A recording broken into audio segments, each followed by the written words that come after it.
ఒక వార్త మనం ఇక్కడ చూసుకోవచ్చు. ఇక్కడ ఇంకో వార్త, కేసీఆర్ను కలిసిన కాంగ్రెస్ ఎమ్మెల్యే సోదరుడు. నందీనగర్ నివాసంలో కేసీఆర్తో గూడెం మస్సూన్ రెడ్డి భేటీ, క్షేత్ర స్థాయిలో కదలాలని పార్టీ శ్రేణులకు దిశానిర్దేశం, ఎమ్మెల్యే సోదరుడు రాకతో పొలిటికల్ సర్కిల్లో ఆసక్తికర చర్చ.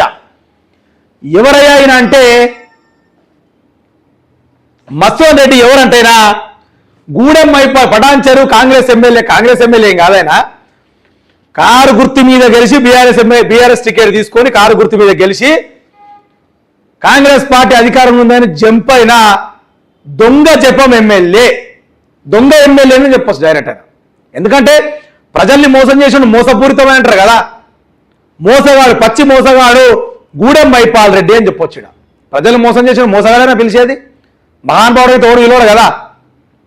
గూడెం మైపాల్ రెడ్డి కాంగ్రెస్కి జంప్ అయిన తర్వాత మొన్న మదనమారుతుడు గూడెం మైపాల్ రెడ్డి ఏమని, ఇక కాంగ్రెస్ ఉంటే మన పని అయిపోయిందిరా, కార్యకర్తలు మూసబెట్టి మాట్లాడుతున్నట.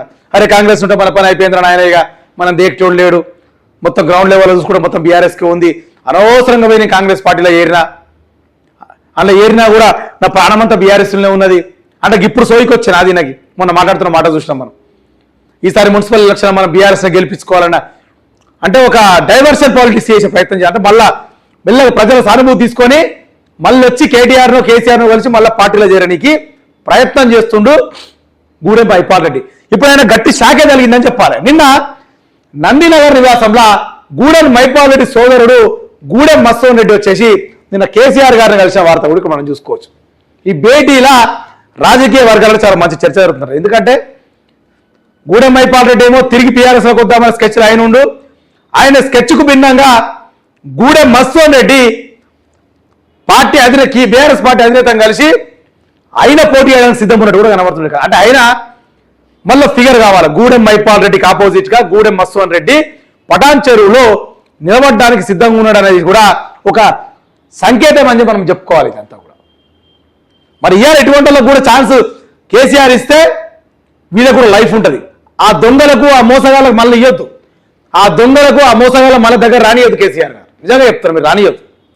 ఎవరైతే బీఆర్ఎస్ పార్టీని మోసం చేసి బయటకు పోయిండో వాడిని తిరిగి మళ్ళీ బీఆర్ఎస్ భవన్లో కావచ్చు, బీఆర్ఎస్ గేటు కూడా రాకనియొద్దు. ఒక్కొక్క నా కొడుకులను ఎవరిని రాకనియొద్దు. కుక్కలం పెట్టాలి. ఏడా బీఆర్ఎస్ పార్టీ ఆఫీస్ ముంగట అలిసేషన్ డాగులు పెద్ద పెద్ద కుక్కలం పెట్టి బీఆర్ఎస్ పార్టీని మోసం చేసి మళ్ళీ బీఆర్ఎస్ పార్టీలకు వస్తున్న దొంగలు ఉన్నారు కదా, వాళ్ళ మీదికి అలిసేషన్ కుక్కలం పెట్టి ఉసుగొల్పాలి. వాళ్ళ మీదికి కుక్కని ఉసుగొల్పి ఆ బంజారాయిల్స్ రోడ్ల మీద మొత్తం ఉరికియాలి ఆ కొడుకులను. ఒక్కొక్కని సిగ్గు ఉండాలి. ఇంత కూడా పార్టీకి మోసం చేస్తే కన్న తల్లికి మోసం చేసినట్టు కాదా? రానియద్దు కేసీఆర్ గారు, సమస్యలను రానియద్దు. ఎవరిని పార్టీ వీడిపోయిన ఎవరిని రానియద్దు. ఏ నా కొడుకులు ఒక్కని కూడా రానియద్దు.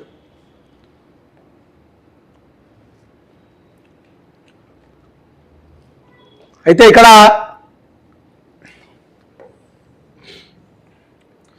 తెలంగాణ భవన్ వద్ద ఉద్రిక్తత, రాష్ట్ర వ్యాప్తంగా తరలి వచ్చిన శ్రేణులు నిరసనలో మిన్నంటిన ఆగ్రహం, సీఎం రేవంత్ రెడ్డి దిష్టిబొమ్మకు ఉరి, యుద్ధ